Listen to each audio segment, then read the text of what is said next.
I don't think the term mission creep is appropriate in this case. What we are seeing is a deepening commitment of the West to make sure that Ukraine survives this war with its territory intact. And there's a really, really long way to go.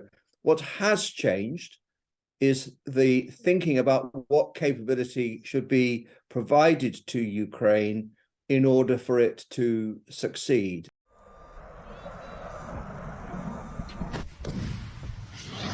It started out with what could only be termed as defensive weapons, so air defense systems to protect the Ukrainian airspace from air and missile attack. And now that has extended into deep precision fires, which is what the HIMARS provides, which was absolutely pivotal to breaking up how Russia likes to fight its battles dependent on artillery.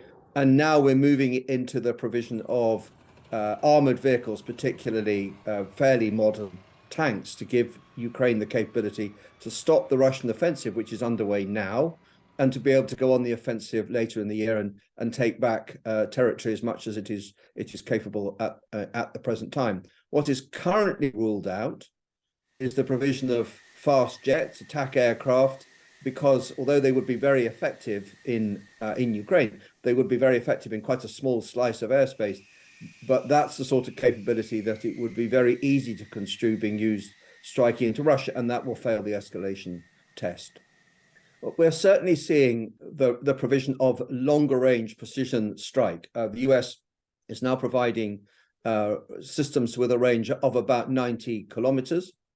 And you can imagine as this war unfolds, if Ukraine is to have the capability to strike anywhere, for example, in Crimea, then you need something like the US ATACMS munition. And the issue isn't really about the weapon system, it's about the rules that go with the weapon system. And so if you provide something like ATACMS, it would be on the understanding that it is not fired into Russia. And the day it is fired into Russia, then the supply stops. And Ukraine knows, and we all know, that Ukraine loses the war if it is not connected to Western industry. And that is a way, way bigger point, which is Ukraine will lose unless Western defense industry cranks up very quickly in a way that it is actually not doing yet.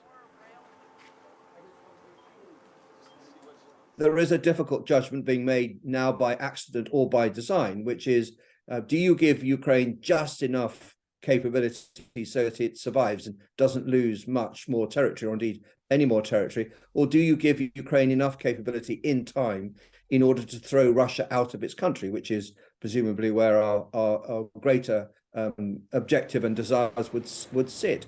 But what remains the key calibrating effect here is, whatever Russia says, this is not actually fighting between Russia and NATO, but we should absolutely recognize that Russia sees this as a war with NATO using Ukraine as a proxy.